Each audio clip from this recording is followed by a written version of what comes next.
할렐루야, 반갑습니다. 네, 식사하셨습니까? 네, 좌우에 계신 분들과 인사 나누겠습니다. 잘 나오셨습니다.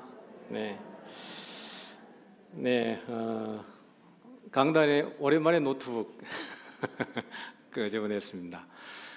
서유리 문답 한다고 하고 나서 여러 생각이 들었습니다. 괜히 한다 그랬나 이런 생각이 들기도 하고, 또 성도님들에게 필요한 부분이었어요. 길게 또 나누고 싶었습니다. 수요일날 또 뵌 지도 오래됐고, 그래서 말씀으로 또 여러분 나누고 싶었고, 우리가 무엇을 해도 제일 중요한 게 이제 기본입니다. 그죠? 몸이 아무리 건강해도 의욕이 넘쳐도 내가 뭔가를 하려고 할 때 기본이 제대로 되지 않으면은 더 많은 것들을 누릴 수 없는 것인데, 신앙생활도 마찬가지인 것 같아요. 교회 오래 다녔다고 하나님이 기뻐하시는 모양으로 믿음이 싹 성장하는 것도 아니고, 또 교회 나온 지 얼마 안 된다 그래가지고 또 하나님을 기쁘시게 못하는 것도 아니고, 기초를 잘 배워가면은 정말 우리의 믿음이 또 성장할 뿐만 아니라, 지금 진리 전쟁의 시대지 않습니까? 유사복음도 있고 또 이단의 공격도 있고, 복음을 변증해야 될 때도 있고, 그런 때에 우리가 잘 배워놓고 나면은 별거 아니었는데 내가 말을 못했구나, 그런 것들을 이제 깨닫게 되는데, 오늘 소유리 문답을 시작하면서 오늘 이 우리의 기초적인 신앙도 다지고, 또 그렇게 해서 우리의 믿음이 나도 모르는 사이에 이렇게 성장되어 가는 은혜가 저에게도 있고 또 여러분에게도 있기를 주의 이름으로 축복합니다. 시작을 해보도록 하죠. 시간이 제가 또 우리 가정 모임 해야 되기 때문에 한정되어져 있습니다. 그래서 제가 짧게 빠르게 쉽게 나누도록 하겠습니다. 화면을 좀 전환해 주시면은 웨스트민스터에 대한 배경은 좀 알고 가면 좋겠죠. 보면은 이제 역사적으로 영국의 찰스 1세 황제가 통치하던 시기에, 이때는 이미 종교개혁이 일어났고 구교, 카톨릭에 대한 그런 어떻게 보면은 부정과 부패와 또 거기에서 이제 오직 성경으로 말씀으로 이렇게 전환되어져서 청교도적 신앙이 이렇게 확장되어져 있던 시대였습니다. 근데 찰스 1세가 통치하면서 여전히 카톨릭의 신앙을 조금 집중하게 되어지고, 그렇게 하다 보니까 정치적으로 종교적으로 아주 혼탁한 상황들이 생겨지게 된 것이죠. 그래서 이 당시에 청교도적 신앙을 가지고 있었던 개혁주의 신앙을 가졌던 신학자들, 또 그리고 평신도들 가운데에 대표를 뽑아가지고 한 150여 명, 신학자 121명, 또 평신도 대표 한 30명 정도 해가지고 한 150여 명의 대표들이 모여가지고 웨스트민스터 사원에, 저는 아직 안 가봤는데요, 거기에 모여가지고 이 교리를 작성했기 때문에 웨스트민스터 요리 문답이라고 되어져 있는데, 요 소유리 문답의 의미도 뒤에 좀 나눠보도록 하겠습니다. 그래서 원래는 이제 대요리 문답, 소요리 문답이 있죠. 그래서 지도자들, 장로님들, 가르치는 분들을 위해서 만들어진 것이 대요리 문답이라 그러면은, 소요리 문답은 그 청소년들, 또 어린아이들, 평신도들을 위해서 그 대요리 문답 가운데서 발췌해서 만들어낸 것이 소요리 문답입니다. 그러니까 소요리 문답은 쉬울까요, 어려울까요? 쉬워야 돼요. 그래서 오늘 여러분들 보시면서 이게 쉽다고 그러면 여러분들이 제가 설교를 잘하는 거고, 어렵다 그러면 제가 잘 못 전달하는 겁니다. 그래서 소요리 문답이 그렇게 되어져 있죠. 그래서 교회 통일된 교리 교육의 필요성이 필요합니다.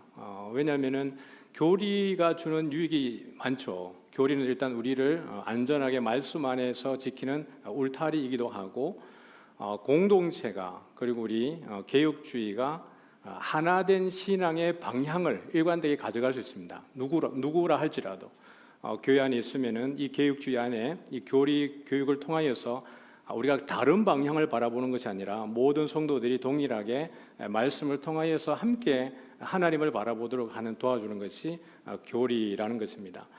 그래서 소유리 문답의 구성을 보면은 107개의 간단 명료한 질문과 답변 형식으로 되어져 있습니다. 그래서 오늘 저희들은 1문 가운데서도 앞에 부분만을 다루어야 될 겁니다. 시간의 관계로. 나머지는 이제 다음 주에 제가 다루도록 하겠습니다. 그래서 이 소요리 문답에 들어가 있는 중요한 것은 교리의 체계와 또 실천적 적용을 강조하고 있다. 이거 제가 밑줄 쳐놨죠. 실천적 적용이 정말 중요합니다.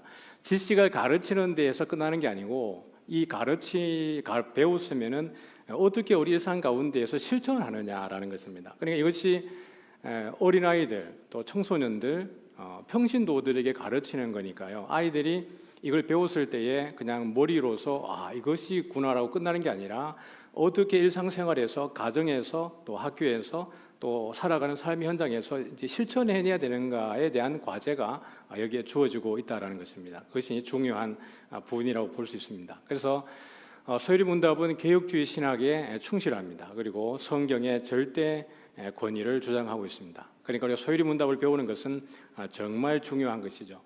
우리가 합동교단입니다. 합동교단은 개혁주의 신앙을 가르치고 있습니다. 성경이 성경을 해석하는 것이죠. 소요리 문답 보면은 영어로도 괄호 안에 있지만은 더 shorter catechism 되어 있습니다. 카테키즘이라고 되어 있는데 요리 문답입니다. 중요한 것을 묻고 답하는 것인데 shorter이라고 되어 있으니까 짧은입니다. 소요리의 소자는 짧다라는 뜻입니다. 요리라고 하는 것은 맛있는 음식을 요리하는 게 아니고 중요한 교리라는 뜻입니다. 중요한 교리지만 짧게 구성되어 있는 것이 소요리 문답이고, 그럼 대요리 문답은 뭘까요? 길게, 많게, 자세하게 되어 있는 것이 대요리 문답이라고 볼 수 있습니다.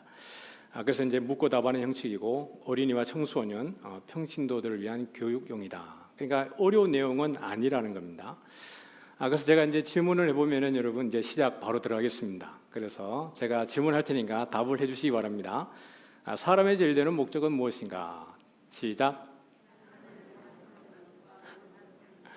예, 아주 대단합니다. 그죠? 이거는 뭐 우리가 교회 다녀보면은 특별히 안 배웠는데도 많이 알고 있는 것이 이제 이 부분인데, 괄호 하니까 좀 빼놓고 한번 읽어볼까요? 시작. 하나님을 영화롭게 하고 그를 영원토록 즐거워하는 것입니다. 이것이 모범 답안입니다. 그래서 어디 가서 우리가 나눔할 때 사람의 제일 되는 목적이 무엇인가라고 얘기할 때 이걸 우리가 그냥 습관처럼 나올 수 있어야 됩니다. 하나님을 영화롭게 하고 그를 영원히 즐거워하는 것. 왜 살아? 그러면은 하나님을 영화롭게 하고 그를 영원히 즐거워하기 위해서. 삶의 목적이 뭐야? 하나님을 영화롭게 하고 그를 영원히 즐거워하기 위해서. 이것이 여러분 우리에게 되게 중요한 것입니다. 성경을 딱 열고 나면은 제일 첫 페이지의 첫째 줄에 뭐가 나옵니까? 태초에 하나님이 천지를 창조하시니라. 성경 66권의 모든 것을 다 믿습니다. 그 1장 1절이 안 믿어지면은 다 안 믿어지는 거거든요. 근데 그 1장 1절이 믿어지면은 나머지 다가 믿어지는 거입니다. 소요리 문답을 시작하면서 제일 첫 번째 질문이 너 왜 사니?인 겁니다. 너 왜 살아? 하나님을 영화롭게 하고 그를 영원히 즐거워하기 위해 사는 거야 라는 것입니다. 그러면 이제 하나님을 영화롭게 한다, 하나님께 영광을 돌린다는 것은 어떤 의미일까? 이것은 곰곰이 생각을 해보면은 여러분 하나님을 영화롭게 한다는 것을 잘 묘사해낼 수 있겠어요? 암만 생각해도 그 영화로움을 이미지화 시켜보라 그러면은 이 이미지화 시키기가 힘든 거예요. 영화롭다, 영광을 돌린다. 어떻게 보면은 아주 추상적 개념일 수 있습니다. 아주 형이상학적 개념일 수도 있겠고요. 어떻게 하는 것이 무엇이 영화이고 무엇이 영광일까? 그럼 하나님께 영광 돌린다 그러면 우리 자연스럽게 하늘 쳐다보잖아요. 와, 주님. 근데 그 영광이라는 것, 영화롭게 한다는 것의 그 의미를 곰곰이 생각을 해보면은 이것은 소요리 문답은 어렵다고요, 쉽다고요? 쉬워야 된다고요. 그러니까 쉽게 가르쳐야 돼요. 그러면은 이것을 조금 더 풀어보면 1번 노란 글자 한번 읽어볼까요? 하나님의 위대함, 선하심, 거룩함을 인정하고 하나님을 기쁘시게 하는 것. 하나님을 기쁘게 하는 것, 하나님을 신나게 하는 것. 하나님을 영화롭게 하고 하나님께 영광 돌린다는 것이 무엇일까? 하나님이 일단 기뻐야 돼. 하나님이 신나야 돼. 내가 하는 말이, 내가 하는 그 행동이, 내가 하는 그 모든 그 일주일의 모든 삶이 하나님을 기쁘시게 하느냐, 아니면 하나님을 화나게 하고 짜증나게 하느냐. 하나님을 기쁘시게 하는 것이 영화롭게 하는 것입니다. 그렇게 여러분들이 인식하면 좋을 것 같아요. 영화롭다, 영광스럽다, 이것은 물론 너무나 대단하고 위험이 넘치는 단어이지만 조금은 우리에게 추상적이기도 하고 형이상학적 개념이 다가오는데, 우리에게 기쁘게 한다, 즐겁게 한다는 것은 쉽게 우리가 느낄 수 있습니다. 이 개념은 다음 주에 하나님을 영원히 즐거워하는 것에서도 제가 이 단어를 좀 쓰려고 합니다. 그래서 조금 더 구체적으로 보면 우리가 찬양하고 감사하고 그 다음에 하나님을 예배하고 일상 가운데서 말입니다. 그리고 우리의 삶이 선교적으로 살아가는 것. 선교적으로 사는 게 뭐지? 예수님께서 이 땅에 오신 것이 여러분 선교입니다. 성육신 하신 것 자체가 여러분 선교예요. 뭐냐 그러면은 우리가 주일날도 말씀 나눴지만은 하나님과 하나님 아닌 이방인 사이를 연결해주는 브릿지, 연결고리하기 위해서 오신 분이 누구세요? 예수님이에요. 어떤 방식으로 오신 것이요? 성육신이라고 하는 방식으로 오신 것입니다. 이 땅에 사람의 몸을 입고 오셔가지고 안 믿는 죄 가운데 있는 우리와 영원하고 거룩하고 신실하시고 어떻게 보면 뭡니까? 위대하신 하나님하고 연결시켜주기 위해서 자기를 낮추어서 종의 형체까지 낮아지신 예수님, 그 성육신이잖아요. 이 선교적 삶이라는 건 뭐냐 그러면은 우리 자신을 버려서 예수 모르는 사람에게 예수님과 연결시켜주기 위해서 내 욕심, 내 자아, 내 고집, 이 모든 것들을 내려놓고 예수님이 하신 것처럼 그렇게 살아가는 삶, 이게 선교적 삶. 그렇게 할 때 여러분 누가 기뻐하시겠어요? 하나님이 기뻐하시는 거예요. 이게 하나님께 뭘 돌리는 겁니까? 영광을 돌리는 것이고 하나님을 영화롭게 하는 거죠. 조금 더 개념을 가보면은 같이 한번 읽어볼까요? 노란 글 시작. 선한 행실을 통해 하나님의 성품을 반영하는 것. 여러분 우리는 이 밑에 하늘색 나와 있지만 성도는 하나님을 보여주는 뭐라고요? 창문. 우리는 그냥 여러분 교회 다니고 열심히 내 삶을 살아가는 것 같지만 예수 안 믿는 사람들은 여러분을 보면서 우리 안에 있는 누굴 보는 거죠? 하나님을 보는 거예요. 나의 행동이, 내 말투 하나가, 내 섬김이, 내 일하는 방식이, 내 그 직장에서 사업장에서 하는 그 모든 것들을 통해서 우리는 그냥 아무 생각 없이 주일날 예배드리고 그냥 열심히 살지 그러지만 안 믿는 사람들이 바라볼 때는 하나님을 알 길이 없어요. 실제로 여러분 주변에 보면은 교회 가자는 소리를 한 번도 안 들어본 사람들도 진짜 있고요. 교회를 안 가본 사람들도 있고, 교회는 가고 싶은데 누가 한번 가자 그러면 가고 싶은데 가자라고 말하는 사람이 없어 못 오는 분도 실제로 있어요. 들어보면 주변에 그런 분 꽤 있으시거든요. 근데 그런 분들이 보는 게 뭐냐 그러면은 우리를 본단 말이에요. 근데 우리가 막 거친 말로 누구에게 말을 해버리고 우리 행동이 아주 교만하며 공격적이고 그런 식으로 살아갈 때에 그들에게 여러분 우리를 바라볼 때 하나님이 보이겠습니까? 아니요. 딱 막힌 그냥 벽돌로 막아놓은 것밖에 안 되는 거예요. 그래서 우리가 우리의 선한 행실을 통하여서 하나님의 그 선하심이 드러나고 하나님의 신실하심이 드러나도록, 그러니까 어떻게 살아야 되냐 그러면 어린이에게 가르치는 방식으로 말하면 여러분 따라합시다. 착하게 살자. 착하게 사는 겁니다. 착하게. 그냥 보편적 가치 안에서 그냥 착하게 사는 것이 그 가운데서 하나님의 영광을 드러내는 것입니다. 세 번째 보면 같이 한번 읽어볼까요? 삶의 모든 영역에서 하나님을 최우선으로 두는 것. 이제 주일날 제가 이제 조금 말씀드리다 말았던 시간 관리했던 그런 제가 이야기를 했죠. 우리가 삶의 스케줄을 짤 때 내 그 모든 삶의 스케줄 가운데 가장 우선적으로 하나님을 가장 먼저 그 자리에 두는 것입니다. 그래서 모든 사람들의 삶과 그 목적은 하나님께 영광을 돌리는 것, 기쁘시게 하는 것이어야만 한다. 이게 필연성입니다. 반드시 의무죠. 우리의 사람들의 삶과 삶의 목적은 반드시 하나님께 영광을 돌리는 것, 그분을 기쁘시게 하는 것이어야 된다. 누구에게요? 하나님의 사람들에게요. 자, 다음 이걸 보면 이제 시간과 삶의 우선순위를 정하는 하나의 어떤 여러분 게임 놀이라고 해도 될 것 같습니다. 이거 한번 여러분 해보시면 되게 좋아요. 이거 이제 인터넷에 있는 거 제가 그냥 다운받은 거거든요.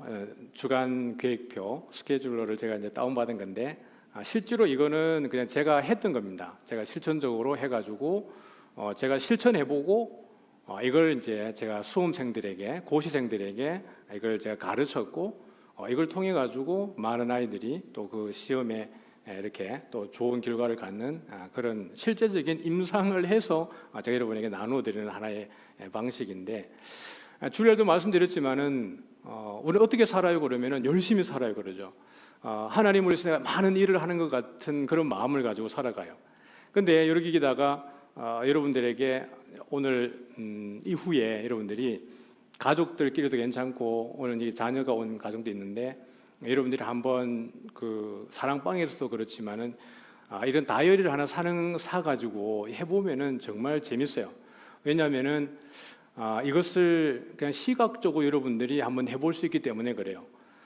주일날도 제가 말씀드렸습니다만 길게 이 부분을 못 다루는데 시간이 있으니까 수험생들에게, 고시생들에게 와가지고 너 일주일 동안 공부한 거 여기다 그려내라고 제가 얘기를 합니다. 여기는 지금 1시간 단위로 되어 있지만 제가 쓰는 건 30분 단위로 되어져 있습니다.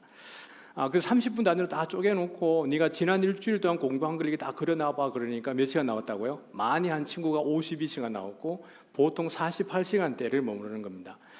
근데 여기 보면 이제 아침, 점심, 저녁 때로 나눠 가지고 3시간, 4시간, 3시간 또는 2시간, 4시간, 4시간 뭐 이렇게 제가 쭉 이렇게 짜도록 하는 거예요. 그리고 이걸 짤 때 중요한 거는 그 고시생들에게 하는 이야기가, 내가 잠자는 시간까지 미리 넣어라. 낮잠을 언제 자는지. 습관적으로 네가 잠을 자는 타이밍이 있을 거 아니야. 밥 먹고 자든지 차 마시고 자든지 네가 낮잠을 자는 시간 또는 산책하는 시간, 아니면 공부를 주구장창 할 수 있는 게 아니고 쇼핑할 시간이면 쇼핑할 시간도 집어넣으라는 겁니다. 무계획적으로 시간을 쓰지 말고 계획적으로 그 시간을 써서 무조건 60시간을 맞춰라고 이야기합니다. 그리고 절대 주일날 공부하지 마. 그러면은 여러분 처음에 한 달 정도 이거를 열심히 해가지고 색깔들이 잘 지킨 거는 초록색, 못 지킨 거는 주황색, 전혀 안 지킨 거는 빨간색 이렇게 되어 있습니다. 그러면 처음에 하게 되면은 일주일 쭉 하고 나면은 이 위에 여러분 초록색이 많을까요? 주황색이 많을까요? 빨간색이 많을까요? 빨간색 없습니다. 첫 번째 주, 첫째 주 하면은 거의 다 초록색입니다. 잘 지킵니다. 두 번째 주 하면 어떻게 될까요? 이게 주황색이 몇 개 들어옵니다. 한 달 정도 되면 어떻게 합니까? 빨간색이 몇 개 등장하기 시작해요. 그 다음 주 되면은 이제 계획이 조금 무너져 가는데 매주 점검합니다. 매주 점검합니다. 그러면서 뭘 하냐 그러면은 절대로 지켜라. 근데 그 가운데 제일 중요한 게 뭐냐 그러면 경건의 시간입니다. 새벽기도 반드시 드릴 것, 그 다음에 자는 시간 정할 것. 네가 불안해가지고 밤을 어기는 순간 모든 스케줄이 다 깨지니까 절대로 지켜라고 해가지고 이거를 60시간을 계속해서 코치해 주는 겁니다. 매주마다. 여러분에게 만약에 여기에다가 지난 한 주, 이 수요일 기준으로 해가지고 지난 수요일부터 이번 수요일까지를 살았던 신앙생활의 경건생활을 위해서 썼던 시간을 한번 그려보세요라고 이야기하면은, 그리기 전에는 여러분들이 나는 정말 열심히 살고 분주하게 살고 주를 위해 열심히 살았다고 생각하지만 실제로 위에 딱 그려놓고 보면은 이게 뭐지? 이런 생각이 들 수 있습니다. 그래서 이제 우리가 한번 그려보면은 여기 필요한 게 색연필 필요합니다. 연필 필요하고, 그 다음에 볼펜 필요하고, 색연필 빨강, 초록, 주황 10가지 색깔. 왜냐하면 색칠해야 되니까요. 그렇게 해서 위에 제가 이제 샘플로 그려보는 겁니다. 시간을 경건 시간을 가장 제가 여러분이 부담을 안 가질 정도의 걸로 올려드리는 거예요. 저를 빼주세요. 저 그림을 빼주시고, 첫 번째 보면은 예배 생활입니다. 제일 먼저 넣어두는 게 여러분 지금 이게 하고 있습니까? 이렇게 새벽기도 못 나간다면서 걱정하지 마세요. 그냥 샘플입니다. 주일날은 온전하게 주일날 아무것도 하지 마, 공부 절대 하지 말라고 얘기합니다. 주일날 아침부터 저녁까지 성도들과의 교제 헌신으로만 해보는 겁니다. 지금 우리들에 대한 적용이에요. 지금 요 보여드리는 거는 고시생이 아닙니다. 우리 성도들에게 제가 예로 드리는 겁니다. 그러면은 우리가 하다 보면은 이제 성경 읽기 듣기로 아침에 넣어놓은 이유는 출근할 때 버스 안에 들을 수 있으니까 성경 듣기로 넣어놓은 겁니다. 나머지 시간에 읽기를 이게 주중에 계속 넣어두는 겁니다. 그 다음에 보면은 이렇게 하요전도 나가기도 하고 성경대학 가기도 하고 가장교육 사랑방 모임 쭉 이렇게 나눠놨습니다. 이건 한 명이 아니라 여러 명에 대한 부분을 제가 이렇게 흩어놓은 거죠. 이렇게 시각적으로 딱 보게 되면은 어떤 느낌이 드냐 그러면은 내가 하루의 시작도 경건으로 시작하고 하루 마치는 것도 경건하게 마치는구나라고 되어지는 겁니다. 자는 시간 정해놓고 일어나는 시간 정해놓고 그러면 내가 일정하게 시간이 정해지는 겁니다. 중간에 비어있는 시간들은 여러분이 일상을 살아내야 되는 시간인데 그 가운데 하는 것이 여러분들이 개인들마다 다르겠죠. 여러분의 직장의 상태마다 또 여러분이 어떤 일을 하느냐에 따라서 이 가운데 비어진 시간들을 채워가게 될 것입니다.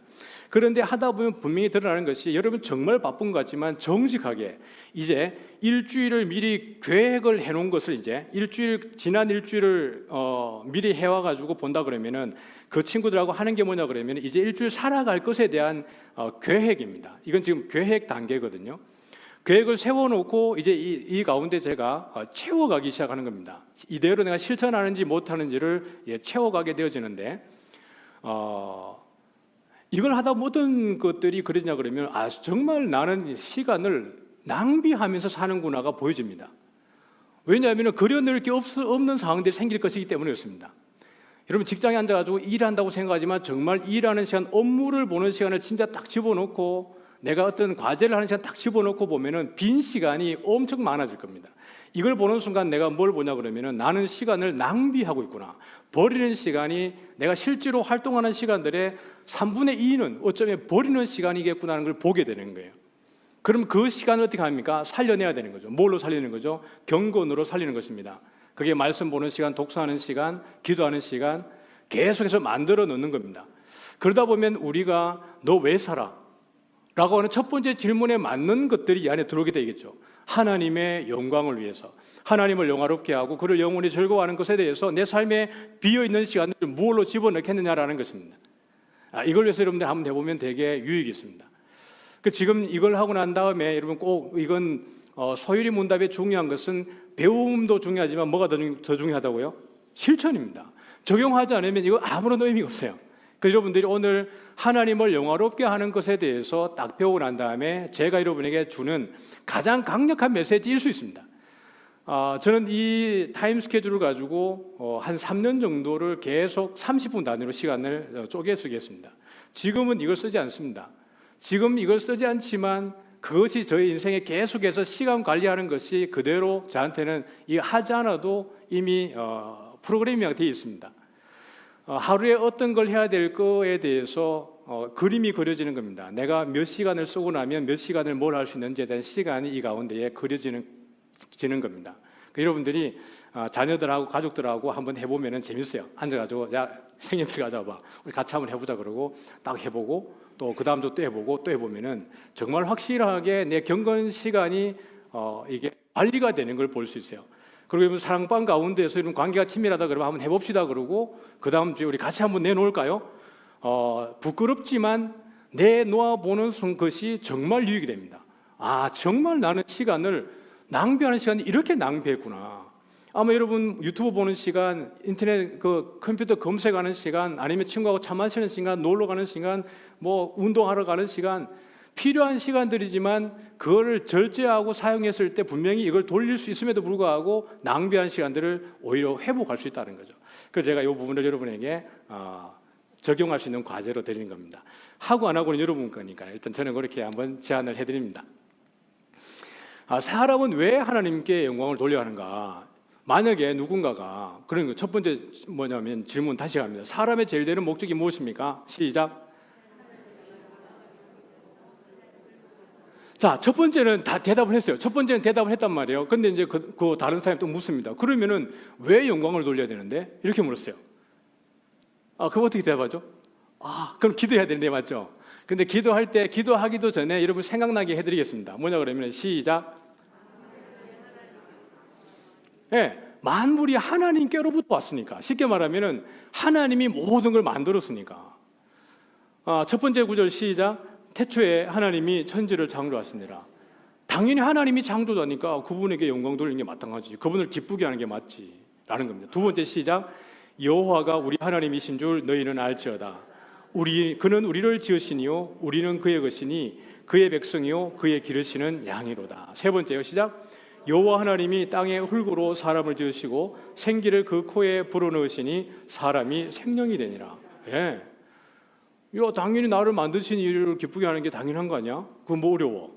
대답했죠. 첫 번째는 너 왜 살아? 하나님을 영화롭게 하는 거고 그냥 그분을 즐거워하는 거지. 왜 그분을 기쁘게 해야 돼? 그분이 나를 만들었으니까. 쉬워졌죠. 그러고 난 다음에 이 성경 구절들 여러분들이 좀 메모해 두시고 그 다음에 계속해서 찾아보시면은 여러분들에게 도움이 되죠. 네 번째 구절입니다. 시작. 이는 만물이 주에게서 나오고 주로 말미암고 주에게로 돌아감이라. 그에게 영광이 세세 있을지어다. 아멘. 소요리 문답의 가장 여러분 중요한 특징은 말씀으로 가르친다는 거예요. 어떤 철학자나 신학자의 어떤 주장, 견해로 가르치는 게 아니라 그 모든 답은 성경 본문으로 가르치고 있다는 것이 가장 강력한 힘입니다. 자, 우리가 왜 하나님께 영광을 돌려요? 시작. 만물이 하나님께로부터 나왔기 때문에, 만물의 주인이 하나님이시니까, 내가 하나님께서 나를 만드셨으니까 그렇습니다. 자, 두 번째로 보면은 시작. 사람의 본분이며 창조의 목적이기 때문에, 하나님이 나를 만들었는데 하나님이 나를 만들 때부터 그렇게 만들었어. 우리가 어떤 기술자가 물건을 하나 만들 때에 목적이 있을 거 아니에요, 맞죠? 이 프리젠터를 만들 때에 이 목적이 있단 말이에요. 근데 이 목적을 예를 들면 무기로 쓰면 되겠어요? 사람 때리는 데 쓰면 되겠습니까? 그러면 이거 안 된다. 목적에 맞는 용도가 아닌 겁니다. 뭔가를 만들어낼 때는 목적을 가지고 있고, 하나님이 우리를 만드실 때는 하나님의 만드신 목적이 있다고요. 그게 뭐냐 그러면은 같이 한번 제일 위에 겁니다. 시작. 이는 그가 사랑하시는 자 안에서 우리에게 거저 주시는 바 그의 은혜의 영광을 찬송하게 하는 것이라. 만드신 목적이, 부르신 목적이 그냥 하나님을 찬송하게 하기 위한 것입니다. 하나님을 기쁘시게 하고, 하나님을 예배하고 감사하고, 예수님 오신 것처럼 그런 방식대로 선교적인 삶을 살아내고, 그렇게 하도록 만드셨기 때문에 당연히 나는 그렇게 살아야지라는 것입니다. 잘 안 될 때는 당연히 있죠. 그럼에도 불구하고 우리가 이것을 알고 살려고 애를 쓸 때 성령께서 우리가 안에서 역사하시고 힘을 주실 줄 믿습니다. 자, 두 번째입니다. 시작. 너희 빛이 사람 앞에 비치게 하여 그들로 너희 착한 행실을 보고 하늘에 계신 너희 아버지께 영광을 돌리게 하라. 아까 어떻게 살라고요? 착하게 살라고요. 착하게 사시기 바랍니다. 알겠죠? 바르고 고운 말 아시겠죠? 바르고 고운 말. 항상 겸손하게, 무례하지 않게, 어떤 상황 가운데에서도 여러분들이 무례하지 않게, 공손하게. 그래서 내가 그럴 수는 없지만 예수님이라면 이때 이렇게 말씀을 하셨겠지 라고 견디고 인내하고 참아내고 화목하고 화평하고. 그래서 우리가 착하게 살 때 너희는 세상의 빛이라.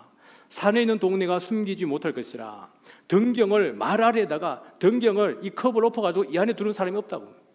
등불은 반드시 높은 데 올리려고 등불을 켜는 거지 그걸 숨기려고 하는 건 아닙니다. 군대 가가지고 그 훈련 받을 때 너 담배 피우고 싶으면은, 담배 피우면 안 되는데 맞죠? 보초 근무 쓰다가 담배 피우고 싶으면은 소총 개머리판 뒤에 손잡이 그 밑에 집어넣어가지고 담배 피우라 그래요. 불빛이 안 나가도록. 군대 안 갔다 오신 분은 잘 몰라요. 그거 가르쳐요. 왜냐하면 그 담배불 하나로도 적군에게는 아주 밝게 비치기 때문에, 위치를 파악되기 때문에 그렇게 얘기해요. 작은 빛이라도 빛의 용도는 드러나게 되어져 있습니다. 자, 그 다음에 우리 고린도전서 10장 31절입니다. 시작. 너희가 먹든지 마시든지 무슨 일을 하든지 다. 자, 영광을 위해서 하라는 말을 무슨 말로 바꾸면 쉽다고요? 기쁘시게 하라, 즐겁게 하라, 하나님을 기쁘시게 하라. 너희가 먹든지 마시든지 무슨 일을 하든지 다 하나님을 어떻게 해요? 하나님을 기쁘시게 하고 하나님을 즐겁게 하라. 그래야 좀 이해가 되죠. 하나님을 짜증내게 하고 하나님을 속상하게 하지 말고 하나님을 기쁘시게 하라. 뭐 하든지요? 모든 것, 범사의 어떤 것 가운데에도. 자, 네 번째 역대상입니다. 시작. 여호와의 이름에 합당한 영광을 그에게 돌릴지어다. 제물을 들고 그 앞에 들어갈지어다. 아름답고 거룩한 것으로 여호와께 경배할지어다. 정말 중요한 단어죠. 여호와의 이름에 합당한 영광을 그에게 돌릴지어다. 하나님 우리를 만드신 목적이 그것이기 때문에 그렇습니다. 창조의 목적이고 그것이 사람의 본분이 그것이기 때문에 우리는 하나님께 영광을 돌리는 것입니다. 자, 아시겠죠? 그래서 왜 우리가 하나님께 영광을 돌려요? 나를 만드셨기 때문에요. 창조자가 그분이기 때문에, 우리를 만드신 그분의 목적이, 본분이 그것이기 때문에 우리는 그렇게 한다라는 것입니다. 필요하신 분들에게는 이 PPT를 나중에 교육자들이 올릴 테니까 그냥 이름 쓰시면 되겠습니다. 아시겠죠? 네. 잘 만든 건 아니지만요. 자, 세 번째 시작.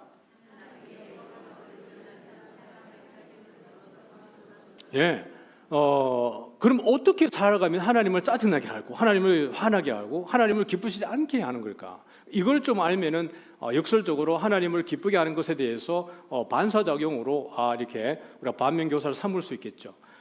하나님께 영광을 돌리지 않는 사람들의 태도는 뭐냐 그러면 뭐죠? 시작. 자기 사랑, 돈 사랑, 쾌락 사랑. 이게 여러분 디모데후서 3장에서 바울이 그가 마지막 글을 쓰면서 말세에 고통하는 때가 이르리니 이런 현상이 일어날 것이다 라고 이야기하면서 말세의 고통에 대한 이야기를 했는데 바로 자기 사랑, 돈 사랑, 쾌락 사랑입니다. 우리가 여러분 정직하게 아까 여러분 제가 그 주간 스케줄로 보여드렸는데 우리가 하나님을 위해서 얼마나 많은 시간을 쓰는지 한번 여러분 진짜 한번 해보셔야 됩니다. 꼭 여러분들이 그 위에다가 이미지화 시켜 보십시오. 그러고 난 이후에 내가 하나님에게 집중하지 못하는 이유가 무엇일까를 여러분 진지하게 여러분 한번 고민해 보십시오. 분명히 이 범주 안에 들어가 있습니다. 내 자신의 욕심을 채우기 위해서 말입니다. 어떻게 하든지 내가 돈을 조금 더 모으기 위해서, 돈을 벌기 위해서. 마땅히 우리가 해야 될 일들이 있지만 과도하게 돈을 욕망하는 것, 부를 욕망하는 것은 여러분 죄라 그랬어요. 물질도 하나님께서 주신 은사죠. 근데 이 은사를 넘어서서 과도하게 욕망하는 것은 우리에게 죄가 되는 것입니다. 쾌락을 즐기기 위해서 말이죠. 우리가 여러분 생각 이상으로 많은 시간들을 친구와 보내고 말이죠. 또 어떻게 보면 자기의 어떤 즐거움을 위해서 보내는 시간들이 의외로 많다라는 것입니다. 과도하게 밥 먹는 시간도 여러분 너무 길게 잡지 마세요. 밥을 먹을 때는 딱 먹고 교제할 때 딱 적당하게 여러분 계획이 있어야지 밥 먹는데 많은 시간을 보내는 것은 그것도 우리가 낭비예요. 딱 먹고 나머지 시간들은 또 생산적인 일을 감당하고 또 그것을 어떻게 하면 내가 교회를 돌아볼까. 그런데 여러분 마음을 쓰는 것이 얼마나 좋겠어요. 근데 우리가 어떻게 보면은 정의란 무엇인가? 다 각자의 입장마다 다 달라요. 정의라고 하는 것은 내 편에서 말하는 것이 옳다고 생각하는 정의가 되는 거죠. 마이클 샌들 교수가 정의란 무엇인가의 그 책에 보면은 이 현재를 살아가는 사람들의 정의라는 것은 각자의 입장에서 해석하기에 따라 다르다라는 거예요. 그러나 진리라고 말하는 것은 다른 개념이에요. 정의를 정의할 때는 각자 입장에서 내 입장을 주장해서 정의 내릴 수 있지만 진리는 그렇지 않습니다. 진리는 각자의 입맛에 따라 바뀌는 게 아니라 진리는 유일한 줄 믿으시기 바랍니다. 오직 진리는 오직 예수 그리스도에게만 있는 것입니다. 또 다른 현상은 뭐냐 그러면은 이 안에 똑같은 범주인데 다른 표현이죠. 이것은 바울이 묘사한 거라 그러면은 지금 이 세상 사랑은 요한이 이렇게 말했습니다. 같이 읽어볼까요? 시작. 이 세상이나 세상에 있는 것들을 사랑하지 말라. 누구든지 세상을 사랑하면 아버지의 사랑이 그 안에 있지 아니하니 이는 세상에 있는 모든 것이 육신의 정욕과 안목의 정욕과 이생의 자랑이니 다 아버지께로부터 온 것이 아니요 세상으로부터 온 것이라. 이 세상도 그 정욕도 지나가되 오직 하나님의 뜻을 행하는 자는 자기 사랑, 돈 사랑, 쾌락 사랑, 이 세상 사랑 그 모든 것 다 지나가는데 마지막 날 심판 날에 딱 나눠지는 거예요. 하나님께 영광 돌리지 않고 하나님을 기쁘시게 하지 않고 하나님을 즐겁게 하지 않고 오히려 하나님께 영광 돌리지 않는 삶의 태도를 살아가는 사람들, 여러분 그 앞에 심판대 앞에 딱 섰을 때에 그 법관이신 재판관이신 하나님이 너 이쪽으로 가 그러면 그냥 끝이에요. 항소할 수 있는 시간이 없습니다. 이미 이 세상 살아갈 때 충분히 우리는 내가 방황하고 회개하고 돌아오고 또 죄를 짓지만 하나님은 기회를 주셨지만 마지막에 선고 내리면 그냥 끝입니다. 그래서 여러분 하나님께 영광 돌리지 않는 이걸 사랑하는 사람들은 다 이것이 지나간다고 이야기해요. 영원하지 않다라는 겁니다. 그러나 하나님의 뜻을 행하는 자는 주와 함께 영원히 왕노를 하는 줄 믿으시기 바랍니다. 여러분 과도한 자기 사랑을 내려놓아야 돼요.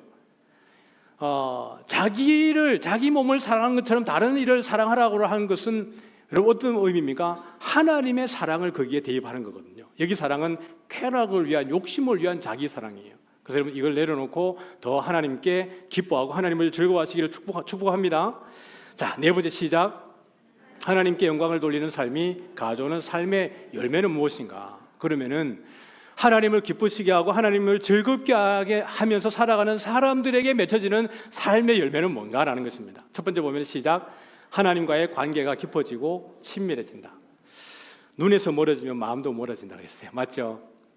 멀어지면 마음도 멀어지는 거죠.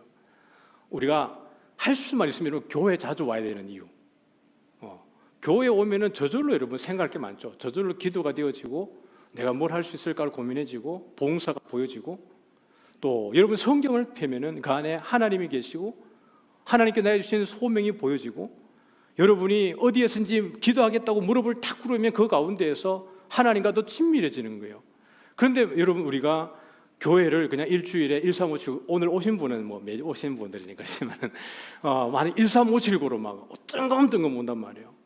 여러분 그 가운데 여러분 그게 사랑이 깊어지겠습니까? 이게 인지상정이에요.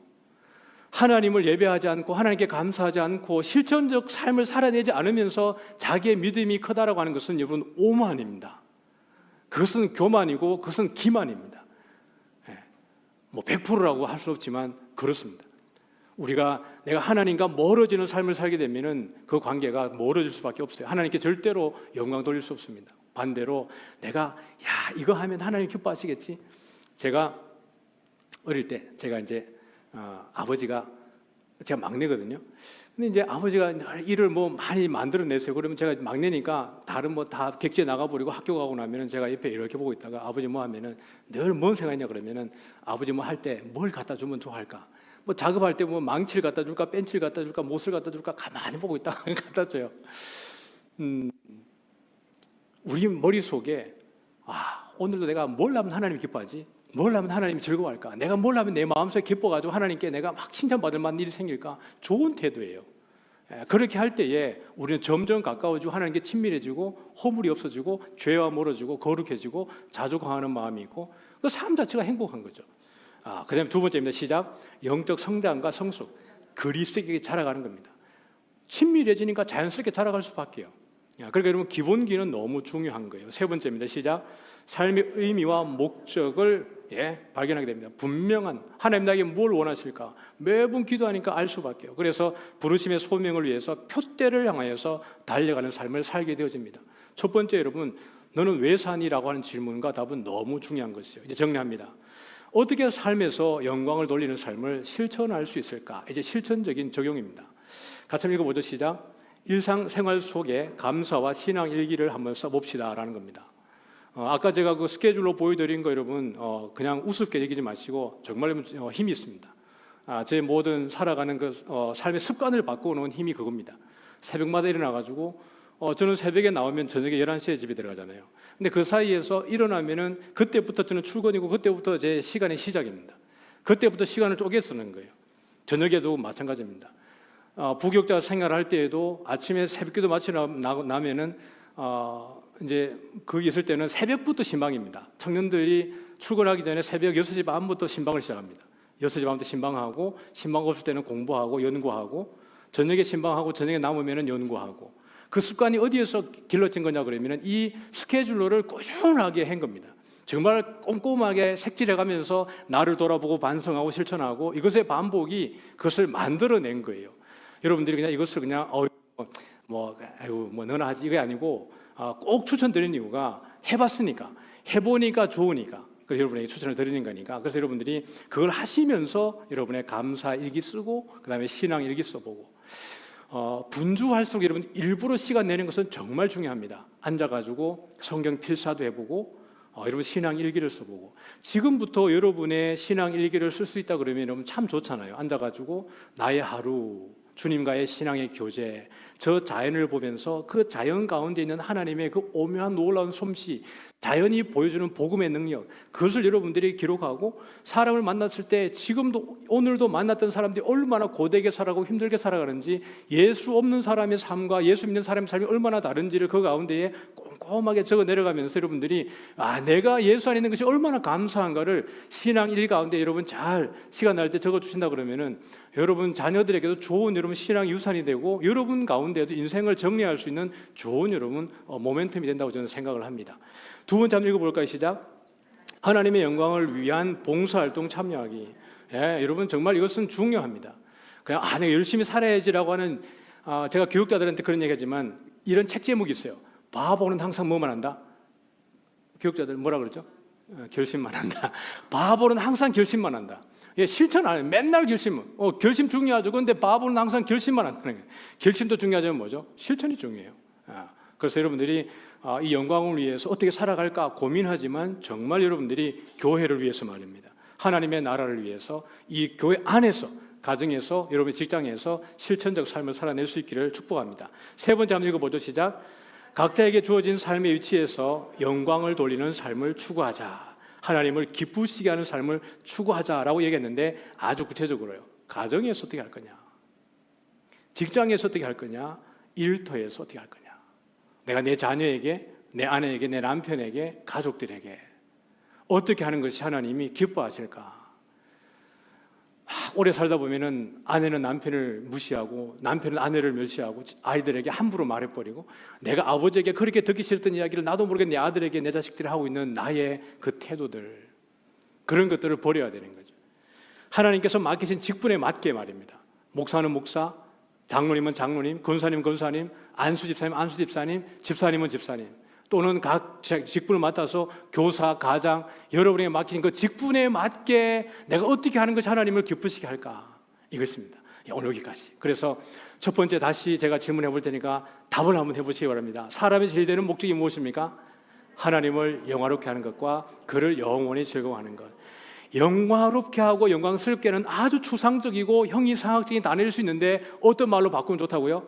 기쁘시게 하는 것, 즐겁게 하는 것. 하나님을 기쁘시게 하고 하나님을 즐겁게 하는 것. 우리의 모든 삶 가운데에 그렇게 또 한 주간 살아내고, 다음 주에는 하나님을 영원히 즐거워하는 게 무엇인지를 배울 수 있길 바랍니다. 할렐루야.